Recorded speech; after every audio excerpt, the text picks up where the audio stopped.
10 تماما بتوقيت العاصمة أسمرة. إلى حضراتكم نشرة الأخبار لهذا المساء، مستهلة إياها بالعناوين.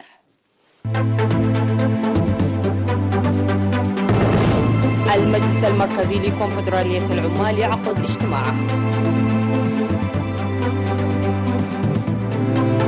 حريق في غابات دوباتيف في مديرية سيناء.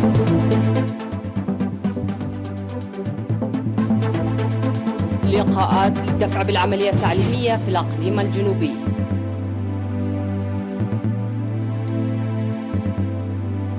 الصين تدعو لاستئناف الحوار بين روسيا وأوكرانيا.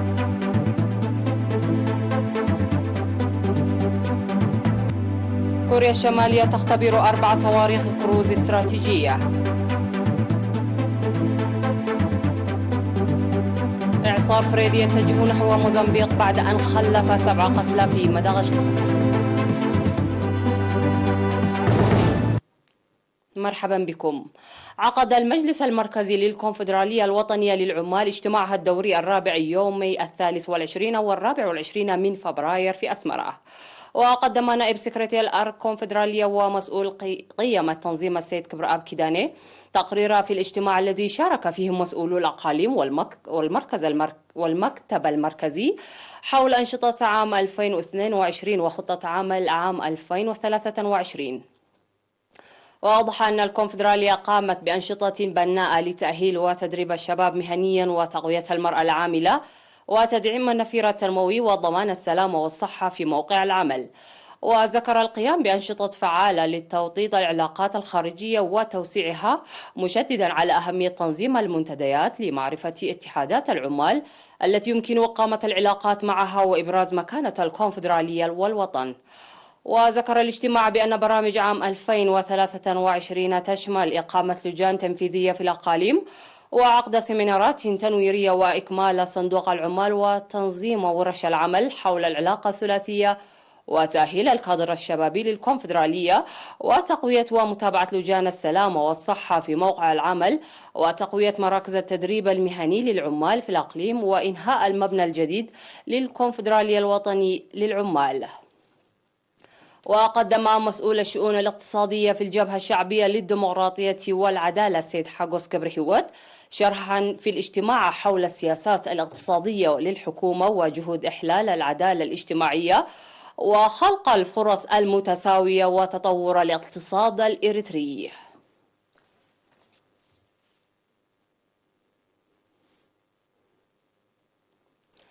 اندلع حريق في منطقة دوباتيب في ضاحية عد عمر بمديرية تسني استمر ل5 أيام وأحدث الأضرار في الغابات. وأوضح مسؤول مراقبة الغابات والحياة البرية في المديرية السيد تصفى مريم برهي أن الحريق الذي بدأ في الأول من فبراير واستمر ل5 أيام دمر الحشائش والغابات في مساحة كبيرة، مشيرا إلى أن إطفاء الحريق كان صعبا لكثافة الأشجار. وقال إن أسباب الحريق لم يعرف بعد، لكنه تم العثور على 6 كمائن فحم قد يكون الحريق اندلع منها. وذكر عن حدوث حرائق في الأشهر ال6 الماضية في مناطق فانكو وبين منطقتي إنجحاي وكامبو 9 وحمراي وحريك وأبو رأس وعلي جريدا تسببت في تدمير حوالي 3000 شجرة والكثير من الحشائش.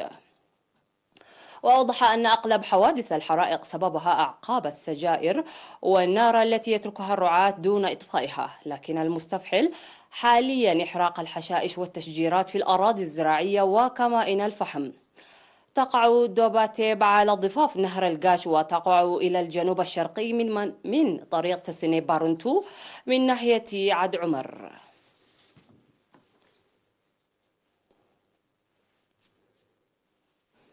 أعلن مدير مديرية قلب السيد يماني مبرحتو تواصل الجهود لتطوير تنمية البساتين في المديرية لضمان الإنتاج المستدام. وذكر الخبراء الخبرة المكتسبة في تنمية الخضروات خاصة البطاطس.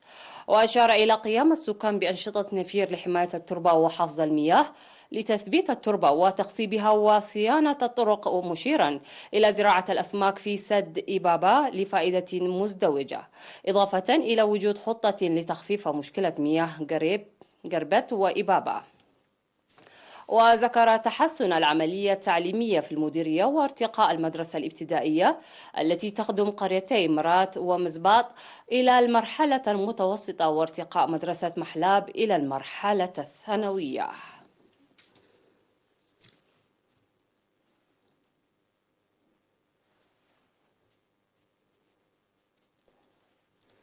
عقدت اجتماعات في مديريات الإقليم الجنوبي للدفع بالعملية التعليمية، وقيمت الاجتماعات التي جرت في مديريات مندفرة وعد قيح وميمنة وطرونا ودبر وود كمحرة تطور العملية التعليمية عامة والأنشطة المنفذة في النصف الأول من العام الدراسي. وبحث الاجتماعات نتائج الطلاب وأوضاع المعلمين والمدارس بسبب مقاطعة الطلاب للتعليم ودور المجتمع في العملية التعليمية والأنشطة الرياضية وغيرها من المدارس. وأوصت الاجتماعات لتقوية العلاقة الثلاثية بين المعلمين والطلاب وأولياء الأمور ومتابعة الآباء لأبنائهم في التعليم. وأكد ممثلو الإدارات في المديريات على التعاون لسد نواقص المدارس.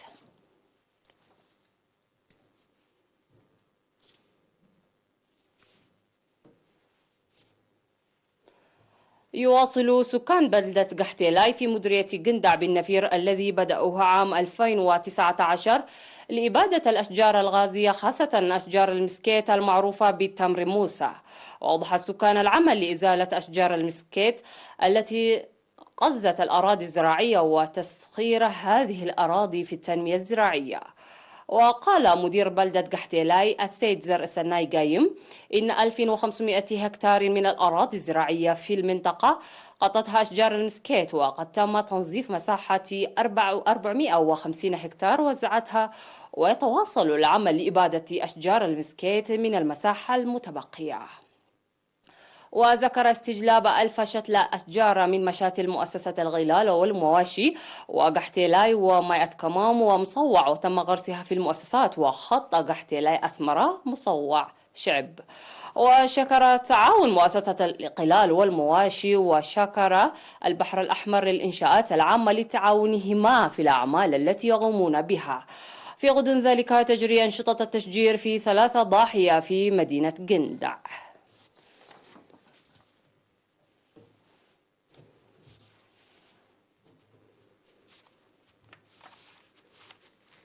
فاصل ونعد لمتابعة الأنباء على الصعيد العالمي، رجاء يبقوا معنا.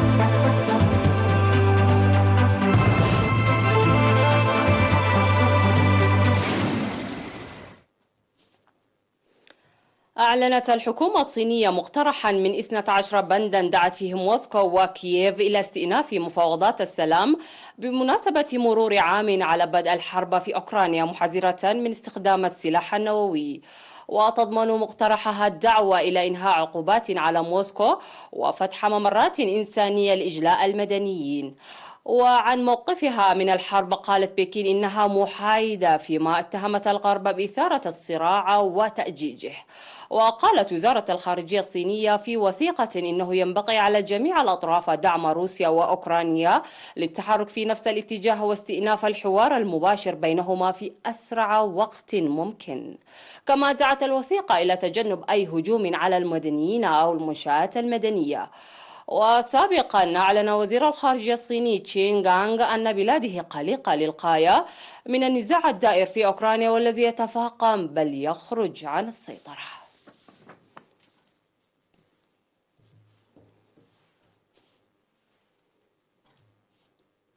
أعلنت كوريا الشمالية عن إطلاق 4 صواريخ كروز استراتيجية باتجاه البحر في تجربة قالت إنها ظهرت مرة أخرى القدرات الحربية للقوى القتالية النووية للبلاد. وهذا الاختبار يعد الأحدث في سلسلة تجارب استفزازية أدت إلى تصاعد التوترات في شبه الجزيرة الكورية. وزادت المخاوف من أن تجري كوريا الشمالية أول تجربة نووية لها منذ عام 2017. وقالت وكالة الأنباء الكورية الشمالية الرسمية إن صواريخ هوسال 2 الأربعاء أطلق من محيط مدينة كيمتشيك في مقاطعة هامغونغ الشمالية باتجاه بحر الشرق المعروف أيضا باسم بحر اليابان. وأضافت أن الصواريخ اجتازت مسافة 2000 كيلومتر قبل أن تصيب أهدافها بدقة بدون أن تحدد ما هي تلك الأهداف. وتابعت بأن التجربة أظهرت مرة أخرى بوضوح القدرات الحربية للقوة القتالية النووية لكوريا الديمقراطية، التي تعزز بكل الطرق قدرتها على شن هجوم نووي قاتل ضد القوى المعادية. خلف الإعصار الاستوائي فريدي الذي يضرب المحيط الهندي منذ أيام عدة 7 قتلى خلال عبوره في مدغشقر، لكنه تراجع إلى حد كبير قبل أن يبلغ موزمبيق، حيث يتحول عاصفة استوائية معتدلة. وقالت حكومة مدغشقر في بيان إن متوسط سرعة الرياح بلغ 65 كم في الساعة، لافتة إلى أن حصيلة الضحايا قد ارتفعت من 5 إلى 7 قتلى.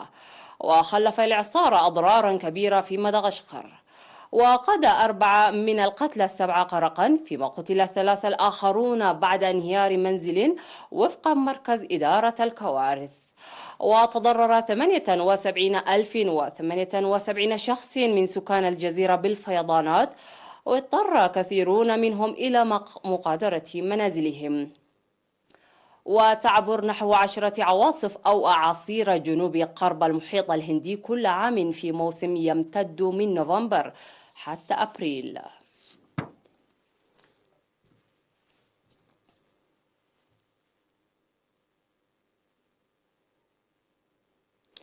نجحت الصين في إرسال قمر صناعي جديد للاستشعار عن بعد إلى الفضاء، وذلك من مركز جيوتشوان لإطلاق الأقمار الصناعية في شمال غرب الصين.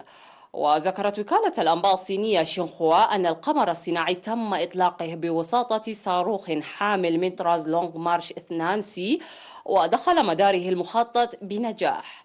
ويعد الإطلاق هو المهمة رقم 464 لسلسلة الصواريخ الحاملة من طراز لونغ مارش، وتدرس أقمار الاستشعار عن بعد سطح الأرض لمختلف الأغراض. في الختام إليكم تذكيرا بأهم ما جاء في هذه النشرة. المجلس المركزي لكونفدرالية العمال يعقد اجتماع. حريق في قابات دوباتيب في مديرية تسنيم.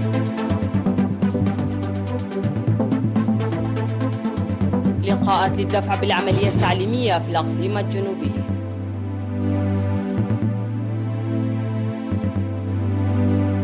الصين تدعو لاستئناف الحوار بين روسيا وأوكرانيا.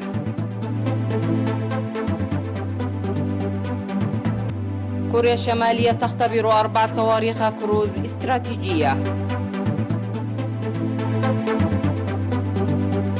إعصار فريدي يتجه نحو موزمبيق بعد أن خلف 7 قتلى في مدغشقر. انتهت النشرة، قدمتها لكم حنان عمر جيلاني من تلفزيون دولة إريتريا. إلى اللقاء.